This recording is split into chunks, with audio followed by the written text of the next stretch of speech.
Hello, now let's look at some of the practical use cases. The first one we discuss is search engine.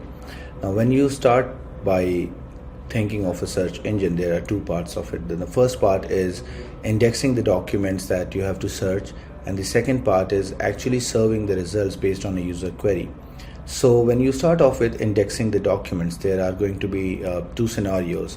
Number one is if you're adding this to an existing application, or that application has a pool of documents that you have to already index and make available for them.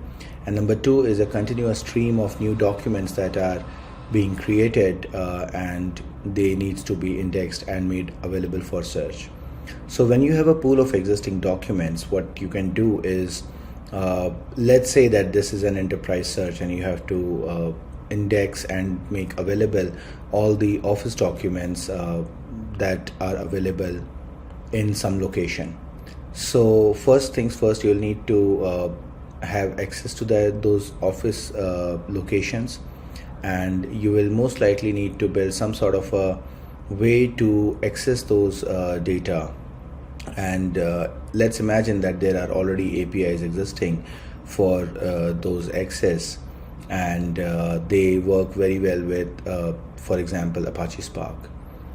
Now, what you will need to do is you will write, when you start your Apache Spark, writing your Spark program, you'll need to access those locations, create an RDD out of it. And if you have to perform any transformations, any filtering on those documents, those steps can be performed in this Spark application by appropriate transformations or filtering of the RDDs. Now, once those RDDs are available and you want to import them in Elasticsearch, there's a plugin that helps you connect or export data from Spark RDDs to Elasticsearch. You'll end up using that, and it will internally save the data in Elasticsearch. Now, when we are talking about the new documents, those new documents can be thought of as a stream of data or documents that is continuously being populated as users keep on creating these documents.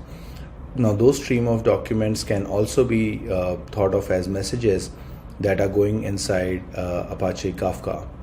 Now, you can choose any other messaging framework. The reason why we have chosen a messaging framework here at all is because those new documents have to be continuously imported in the indexing engine. Now, there are certain other scenarios wherein this activity can also be done on a daily cron basis. For example, instead of a real-time index of the documents, you can have a 24-hour frequency wherein every midnight the same batch process job runs and it looks at every new document that is created and indexes them. But in an otherwise real-time application, we'll end up using a messaging system that will have a queue or a topic containing these documents, and these are ultimately read by Apache Spark, and then they are indexed in Elasticsearch. Now, the reason to use Apache Spark in both batch and streaming process is that if you have any custom transformations or anything specific to your application that you are putting or writing the business logic in, so writing that in Spark and then reusing them for both batch and streaming process is very helpful. You could also do this in Kafka as Kafka streams, but there might be some pieces of code that you'll have to rewrite in those cases. So it's usually recommended to create a library function that can be used across different applications for similar kind of stuff or processing. So this is how you index all the existing and new documents in future in your search engine. Now let's look at the serving part of it. Now, while serving, it starts with a user query. So the user types a query into your search interface that goes through a certain component called as query understanding. Now, query understanding could be a very basic query understanding or a very naive machine learning based query understanding. What happens in query understanding is that you try to identify parts of the query and use that to augment the actual query. So for example, if somebody has searched for data engineering PDF, you need to understand that data engineering is the topic that they want to search on, and PDF is the type of document that they want to search for. So these kind of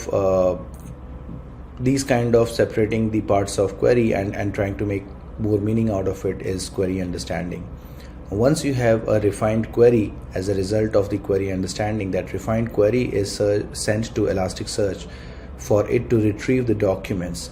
Now Elasticsearch uses a standard term frequency inverse document frequency based retrieval to return the documents that have a certain score associated with them.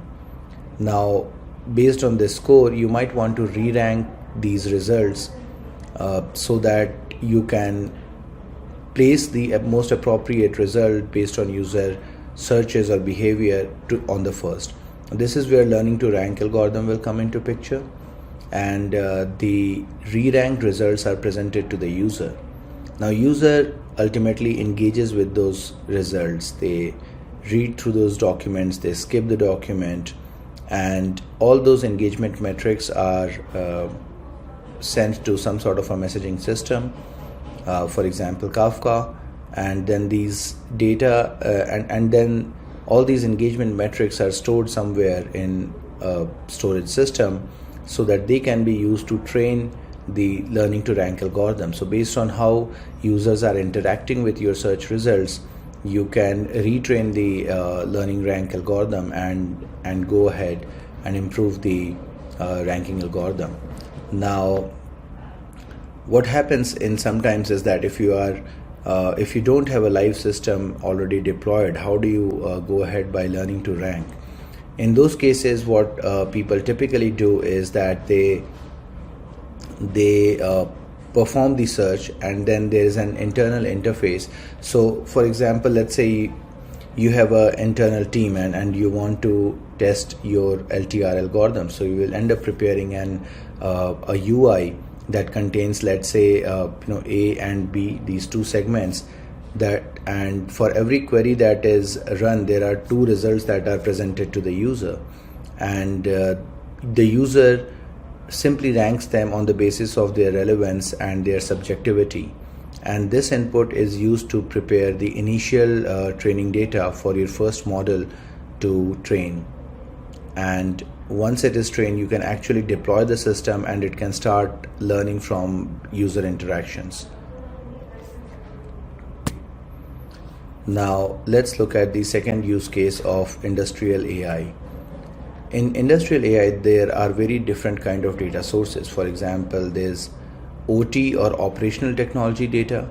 OT data is the data that contains all your sensor, telemetry, and machine related data, what's actually happening on the plant floor. There's IT related data, which talks about various IT infrastructure. There's ERP and MES, which is manufacturing execution system.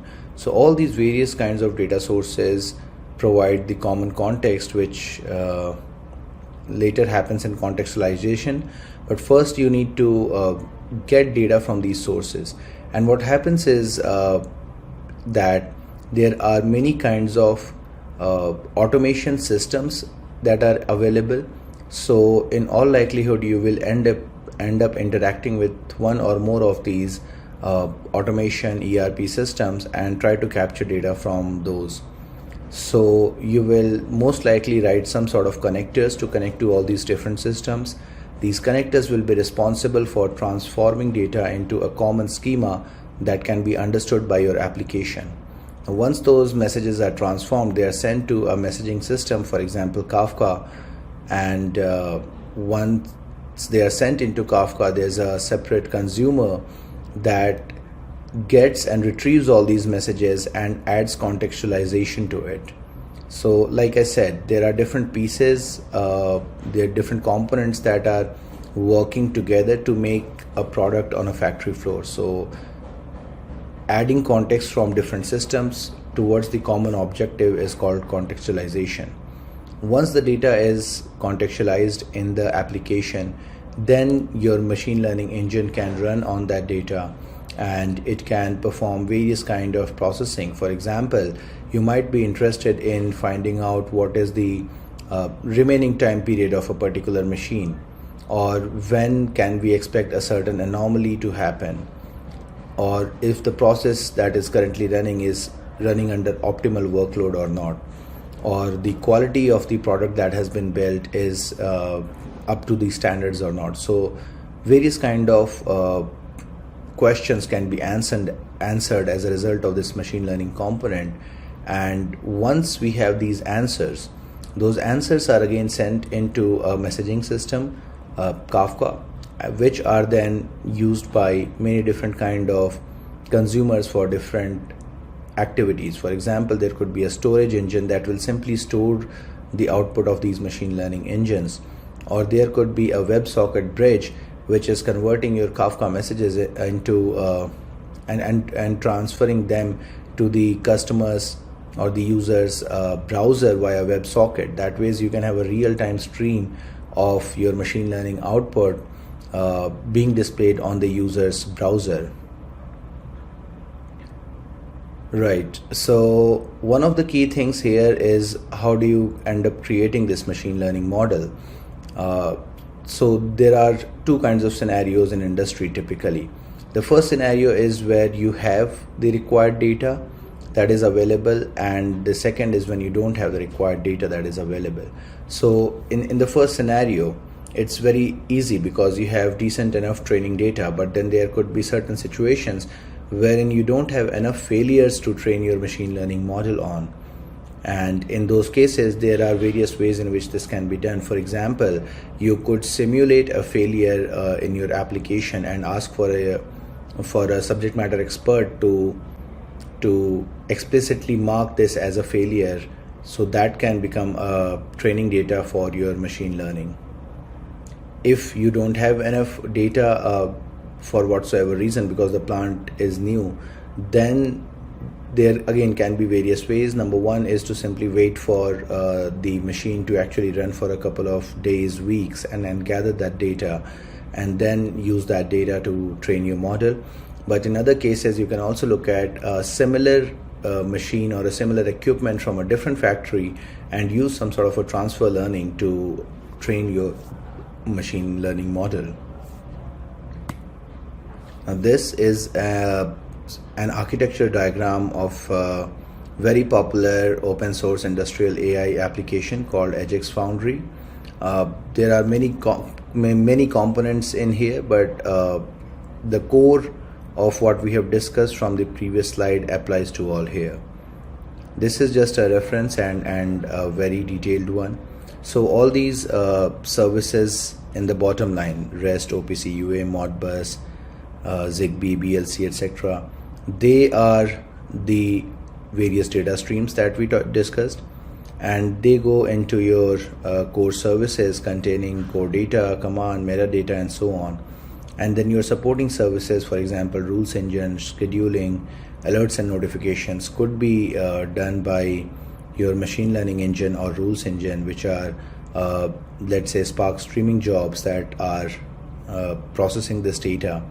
And then there are exporting application services that can work on top of this data and do much more